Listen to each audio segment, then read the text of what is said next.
When we think of the worst teachers in Hogwarts, we think along the lines of Umbridge, Lockheart, or Trelawney. But out of all these teachers, and I use that term lightly, there is only one who takes the crown. He's boring, didn't do much, and hardly taught anything exciting or valuable to his students. Who? None other than Professor Binns, the history of magic teacher. Professor Binns, the ghost teacher of Hogwarts. No one ever said Hogwarts' choice of teachers was logical. But having a ghost teach the students is taking it a bit too far. With a ghost for a teacher, you'd think it'd be spooky and scary rather than dull. But History of Magic was undisputedly one of Hogwarts' worst classes. It was dismal not because of the subject matter, but because the professor who taught it could literally bore students to sleep. In every lesson, he lectured in monotone without ever changing the classroom environment. He never even asked the students for input or engaged them in activities like collaborating or debating. It was if the students were taught by a slow tape recorder. This passage perfectly embodies his classroom environment.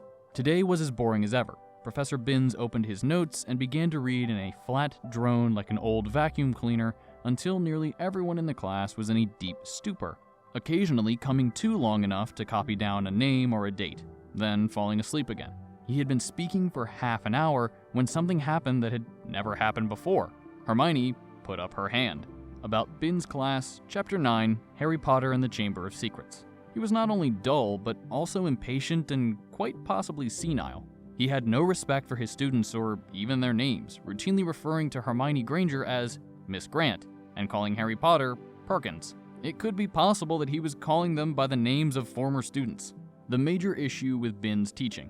Professor Binns had been teaching at Hogwarts for decades before he died. It is said that he once fell asleep in front of the staff room fire at a grand old age, died, and then arose the next morning as a ghost. He went to his classroom to teach, not noticing his new condition, and kept going on as usual. But here is the problem. Ghosts, like portraits, do not change after death. This is what we know about how ghosts live. Having chosen a feeble simulacrum of mortal life, ghosts are limited in what they can experience. No physical pleasure remains to them, and their knowledge and outlook remains at the level it had attained during life, so that old resentments, for instance, at having an incompletely severed neck, continue to rankle after several centuries. J.K. Rowling, August 10th, 2015, Pottermore. In other words, Professor Bin is woefully prepared to teach students of recent history. While his experience is extensive on things that happened centuries or millennia ago, he would literally have no knowledge of any important history like the First Wizarding War after his death. This was shown in the second book of the series when Hermione asked him about the Chamber of Secrets. Apparently, Professor Bin could not recall the first time the Chamber of Secrets was opened. "That will do," he said sharply. "It is a myth. It does not exist. There is not a shred of evidence that Slytherin ever built so much as a secret bedroom cupboard. I regret telling you such a foolish story. We will return, if you please, to history, to solid, believable, verifiable fact." Professor Binns, Chapter 9, Harry Potter and the Chamber of Secrets.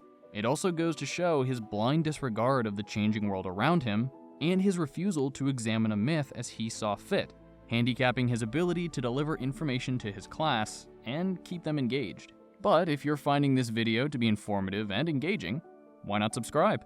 It's free, and I promise you won't regret it. How did Binns mark tests or essays, or even get paid? As far as we know, ghosts are incorporeal and cannot cast spells. Then how did Professor Binns turn the papers or use a quill to write? My take is that he used a magical artifact that automatically responded to his thoughts, similar to Rita Skeeter's quill.